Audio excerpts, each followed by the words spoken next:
All right, guys, here we are back to chapter 3 of The Miraculous Journey of Edward Tulane. Again, The Miraculous Journey of Edward Tulane is the book we're reading. I know I'm dressed very strangely, but today is Sport Day. It is Sport Day, and apparently it's Rat Day. So, come here, buddy. You're going to read the story. No, he's not going to read with us today, but she'll be around running. That's Zelda. She's going to join us today in our book reading. Come on, join me. There you go. She'll run around. She does her thing. I'm allowed to read a scholastic book. Again, I'm allowed to read this because this is a scholastic book. I have to say that. The rat thinks I have food, but it's okay. All right, Zelda, you're going to join us today? All right. So, at the end of the last chapter did say it was Abeline's 11th birthday. All right. They were just about to serve cake, and then the ship was mentioned. So I want you guys to think about what's chapter 3 going to have based on that knowledge. Again, what is chapter 3 going to have based on that knowledge? Go ahead and pause the video, make your prediction to your brother, sister, mom, dad, or yourself. All right, and pause. So we're ready to go. All right. So again, here I am. Soccer's my thing, guys. As you know, I am usually goalie. As Zelda's very happy to come here and join me up here. Okay, read the story with you. All right, here we go.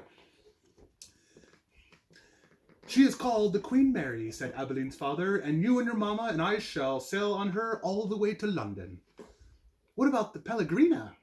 Said Abeline. I will not go, said Pellegrina. I will stay. Edward, of course, was not listening. He found the talk around the dinner table excruciatingly dull. In fact, he made a point of not listening if he could help it. But then Abeline did something unusual, something that forced him to pay attention. As the talk about the ship continued, Abeline reached for Edward and took him from his chair and stood him in her lap. Oh, look at that. Page turner skills. I like it. Go Gloves. What about Edward, she said, her voice high and uncertain. Well, what about him, darling? The mom said. Will Edward be sailing on the Queen Mary with us?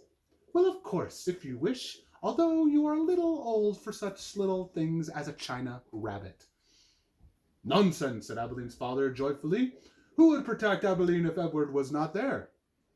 From the vantage point of Abeline's lap, Edward could see the whole table spread out before him in a way he could never, because when he was seated in his own chair, he looked upon the glittering array of silverware, glasses, and plates. And then his eyes met Pellegrina's. She was looking at him in the way a hawk hanging lazily in the air might study a mouse on the ground. Perhaps the rabbit fur on Edward's ears and tails and whiskers on his nose had some dim memory of being hunted, for a shiver went through him. Yes, Pellegrina, without taking her eyes off Edward, who would watch over Abeline if the rabbit were not here? That night, when Abeline asked, as she did every night, if there could be a story, Pellegrina said, Tonight, lady, there would be a story. Abeline sat up in bed. I think that Edward needs to sit here with me so that he can hear the story too. Just like you, Rat. I think that is best, said Pellegrina. Yes, I think the rabbit must hear the story. Abeline picked Edward up, sat him next to her in the bed, and arranged the covers around him. Then she said to Pellegrina, We are ready now. So, Pellegrina, she coughed, and so the story begins with a princess. There we go. A beautiful princess? Abeline asked. A very beautiful princess. How beautiful? You must listen, said Pellegrina. It's all in the story. All right, so that was a short chapter right there for you guys, but hence why I'm going to do a chapter every single day.